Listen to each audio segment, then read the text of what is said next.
भगवद गीता हमें जीवन के महत्वपूर्ण सवालों का समाधान बताती है और यह सिखाती है कि हम आत्मा से मुक्ति कैसे प्राप्त कर सकते हैं। इस पवित्र ग्रंथ में भगवान श्री कृष्ण ने अर्जुन को जीवन के मुद्दों का सामना करने के लिए मार्गदर्शन किया और उसे आत्मा के माध्यम से शांति और मुक्ति की प्राप्ति का उपाय बताया। इस वीडियो में हम देखेंगे कि भगवद गीता हमें अपने आत्मा के साथ संबंध स्थापित करने और उससे जुड़े सभी जीवनी विषयों में सकारात्मक दृष्टिकोण प्रदान करती है। यह ज्ञान भगवान कृष्ण के द्वारा सबसे बड़े धर्म युद्ध महाभारत की रणभूमि कुरुक्षेत्र में अर्जुन को कुछ 5000 साल पहले दिया था। यह वो वक्त था जब धर्म का बार बार उल्लंघन हो रहा था। परमात्मा का डर मनुष्य से निकल गया था। लालच की होड़ में भाई ने भाई को मारने की कोशिश की और यही नहीं, एक वैवाहित औरत को भरी सभा में अपने बड़े के सामने अपमानित किया गया।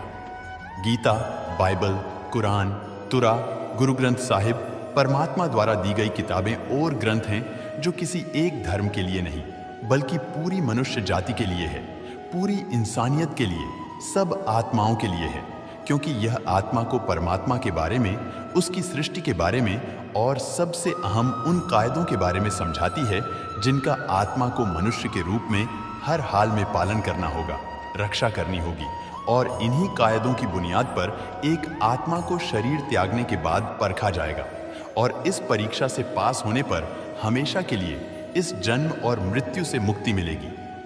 परमात्मा भगवद गीता में कहते हैं कि मैं ही सबकी शुरुआत हूं, मैं शुरू से भी पहले था और सब खत्म होने के बाद भी रहूंगा। सब मुझ में है और मैं सब में हूं। जो भी तुम छू सकते हो, देख सकते हो, छक सकते हो या सुन सकते हो, वो सब में हूं। ये नदियां, पहाड़, सूरज, ग्रहण, चांद, सितारे सब मैंने बनाए हैं। मैंने ही भगवान, शैतान, राक्षस और इंसान बनाया। मैं सर्वव्यापी हूं, सब में रहता हूं, सब में मैं ही हूं। मैं ही ब्रह्मा बनकर सब बनाता हूं और रुद्र बन के सब नष्ट कर देता हूं। मैं यह सृष्टि यूं ही बनाता और तोड़ता रहूंगा ताकि आत्माओं को मौके मिल सके इस जन्म और मृत्यु से एक दिन मोक्ष पाने को, हमेशा के लिए परमात्मा के साथ रहने को।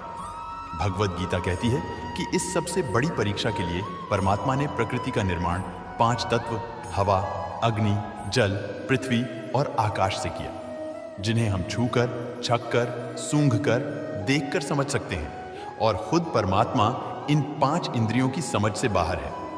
उन्हें आत्मा इन इंद्रियों से नहीं जान सकती। आत्मा 5 इंद्रियों के साथ वैसे ही है जैसे एक लोहे का रोबोट जिसे अपने बनाने वाले का कोई पता नहीं। अर्जुन को भी परमात्मा का विराट रूप देखने के लिए भगवान कृष्ण ने दिव्य नेत्र दिए। भागवत गीता समझाती है कि आत्मा अजन्मी है, इसे कोई मार नहीं सकता, कोई जला नहीं सकता, दबा नहीं सकता, काट नहीं सकता। लेकिन आत्मा को परमात्मा के साथ हमेशा रहने के लिए यह परीक्षा रूपी जीवन में बैठना ही पड़ेगा। इस परीक्षा के लिए परमात्मा से बिछुड़कर आत्मा को पृथ्वी पर किसी न किसी रूप में जन्म लेना पड़ता है और 88 करोड़ योनियों को जीने और भोगने के बाद एक आत्मा को मनुष्य का शरीर और दिमाग मिलता है। सबसे बड़ी मर्यादाओं की परीक्षा में बैठने के लिए हर मनुष्य को इस पूरी परीक्षा के दौरान तरह तरह की अच्छी और बुरी भावनाओं के चक्रव्यूह में अपने ही भाई बहन या मित्रों के साथ डाला जाता है, जिसमें हर आत्मा को अपने अंदर के तामसिक और राजसिक अवगुणों से निकलकर सात्विक जीवन में प्रवेश करने के मौके मिलते हैं। परीक्षा के दौरान हर आत्मा को जीवन के चारों स्तंभ धर्म, अर्थ, काम और मोक्ष का ज्ञान पाकर ही मुक्ति मिलती है। यही वो द्वार है जिन्हें समझकर ही आत्मा परमात्मा को समझ सकती है। पहला द्वार धर्म का है और शेर इसका प्रतीक है। धर्म वही है जो गीता में लिखा हुआ है, वेदों में लिखा हुआ है, गुरु ग्रंथ साहिब, बाइबल या कुरान में लिखा है। धर्म वही है जो धारण किया हुआ है, जैसे आपका दिल मानता है, जैसे झूठ नहीं बोलना, चोरी नहीं करना, भगवान का निरादर नहीं करना, दूसरों को नुकसान नहीं देना। यही सब धर्म है और हर आत्मा को अपने जीवन काल में हर समय धर्म का पालन करना होगा और उसकी रक्षा करनी होगी। दूसरा द्वार अर्थ का है और घोड़ा इसका प्रतीक है। हर आत्मा अपने हर जीवन काल में अपने पृथ्वी पर होने का अर्थ या मूल कारण समझेगी। इस जिंदगी में भोगने वाली चीजें और रिश्तों का आनंद लेगी। अच्छा बेटा या बेटी, अच्छा भाई, अच्छी बहन, अच्छा पति या अच्छी पत्नी बनकर हर दुनियावी रिश्ते पर खरी उतरेगी और इस परीक्षा को पास करेगी। तीसरा द्वार काम का है। भगवद गीता समझाती है कि हर मनुष्य के अंदर काम, क्रोध, लोभ, मोह, अहंकार और ईर्ष्या जैसी 6 भावनाएं हमें अपने और दूसरों के प्रति नुकसान पहुंचा सकती है।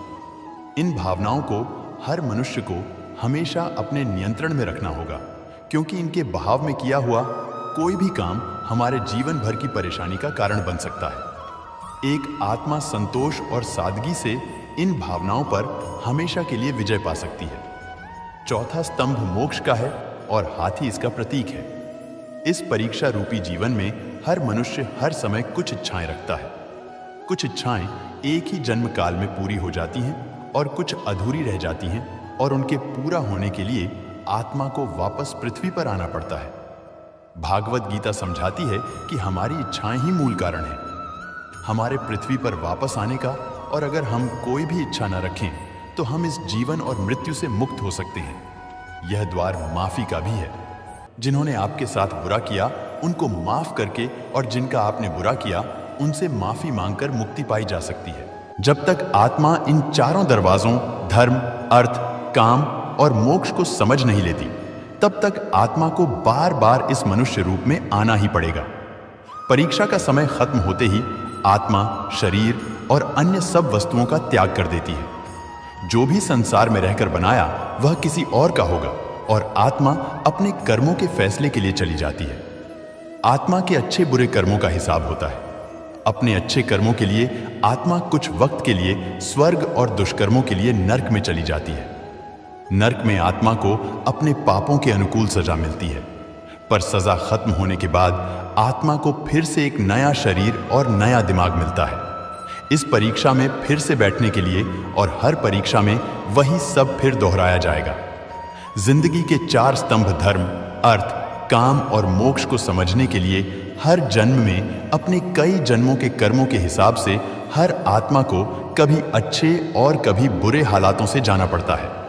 लेकिन जब तक आत्मा परमात्मा के साथ योग को नहीं समझ लेती, वह मुक्ति नहीं पा सकती। भगवद गीता समझाती है कि मनुष्य अपने शरीर, दिमाग या दिल से भगवान को पा सकता है। शरीर द्वारा किए कर्मों के माध्यम से परमात्मा को पाने को कर्म योग कहते हैं। ऐसे कर्म जो परमात्मा की इच्छा से हों और दूसरों के कल्याण के लिए हों। वाल्मीकि ने रामायण लिखकर श्रवण ने अपने माता पिता की सेवा और उन्हें 4 धाम की यात्रा करवाकर, मदर टेरेसा ने अपने प्यार और सेवा के माध्यम से अपने कर्मों द्वारा परमात्मा को पाया। परमात्मा भगवत गीता में कहते हैं कि अगर किसी आत्मा को धर्म न भी समझ आए, योग न भी समझाए, अगर वो मेरी शरण में आ जाए तो मैं उसके सारे पाप माफ कर देता हूं। परमात्मा को ऐसी दिल की गहराइयों से पुकार के पाने को भक्ति योग कहते हैं। चैतन्य महाप्रभु, मीराबाई और भगवान हनुमान इस योग के सबसे बड़े उदाहरण हैं। लेकिन कभी आत्मा अपने होने का मूल कारण भूलकर धर्म का उल्लंघन करे या पाप के रास्ते पर निकल जाए, तो उसे ठीक करने के लिए परमात्मा खुद किसी रूप में पृथ्वी पर जन्म लेते हैं। आइए श्री भगवद गीता, गुरु ग्रंथ साहिब, तोराह, बाइबल, कुरान या ऐसी किसी भी दीनी किताब को पूरा पढ़कर इस जिंदगी के असली मायने समझें और परमात्मा के साथ योग लगाएं। अगर आपने इसे पसंद किया तो इसे औरों को बांटें, ताकि सब आत्माएं अपने यहां होने का मूल रूप समझ सकें और इस जन्म और मृत्यु से मुक्ति पाकर हमेशा परमात्मा के साथ रह सकें। प्यारे भगत जनों, आपको ये वीडियो कैसी लगी नीचे कमेंट में जरूर बताइए, और साथ ही हमारे चैनल को सब्सक्राइब कर ले ताकि आगे आने वाली और भी सभी वीडियो आप तक पहुंच पाए। धन्यवाद। आपका दिन शुभ हो।